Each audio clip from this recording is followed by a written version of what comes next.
Bonjour, bienvenue dans mon premier édito pour Canal FI. Donc aujourd'hui, je voulais revenir avec vous sur un sujet que vous n'avez absolument pas pu louper ces derniers jours, que ce soit sur les matinales, que ce soit sur les chaînes info en continu.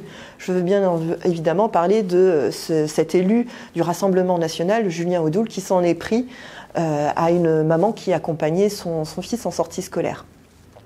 Ce que vous avez pu voir, c'est que cette personne, cet élu, sous couvert d'une loi qu'il ne connaît absolument pas, ça a été pour lui un prétexte juste pour déverser son obsession haineuse sur les musulmans.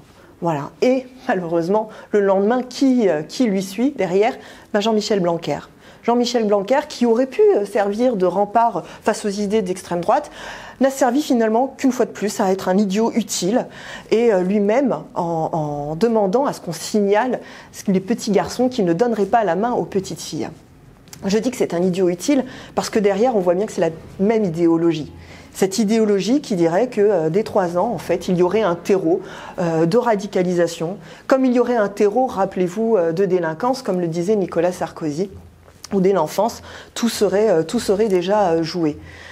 Je peux quand même que souligner l'hypocrisie de ce discours, puisque les mêmes qui donnent ces prétextes vont faire disparaître l'Observatoire de la délinquance en 2020, donc l'année prochaine. Et puis tout ça est finalement dans un contexte, dans un climat de libéralisation de ces idées nauséabondes, de ces idées fascistes. Vous avez bien sûr suivi ces invitations, notamment celle d'Éric Zemmour. Éric Zemmour qui est quand même un multirécidiviste à la provocation et qui peut aujourd'hui déverser tous ses propos, toutes ses idées de manière quotidienne. Donc en vous parlant de Julien Audoul, de Blanquer ou de Zemmour, on voit bien que ce sont ils veulent enfermer le débat là-dessus. Ils veulent nous ôter tous les autres débats de fond qu'on pourrait avoir. Ils nous empêchent de parler ensemble d'urgence écologique, ils nous empêchent ensemble de parler de règles vertes, ils nous empêchent de parler des manifestations des pompiers, des hospitaliers ou de la privatisation d'ADP, de la Française des Jeux, que sais-je. Tous ces débats nous sont ôtés parce qu'on voit bien que les thématiques qu'ils veulent faire émerger, ce sont des thématiques qui font le marchepied aux idées d'extrême droite. Et ce sont des thématiques qui nous privent, nous, citoyens, des vrais débats de fond sur quelle société nous voulons et sur le défi écologique auquel nous avons à répondre et qui est devant nous. Et celui-ci, il ne va pas se défausser. Donc ce sont des éditorialistes qui sont responsables de cette libéralisation de ces idées-là.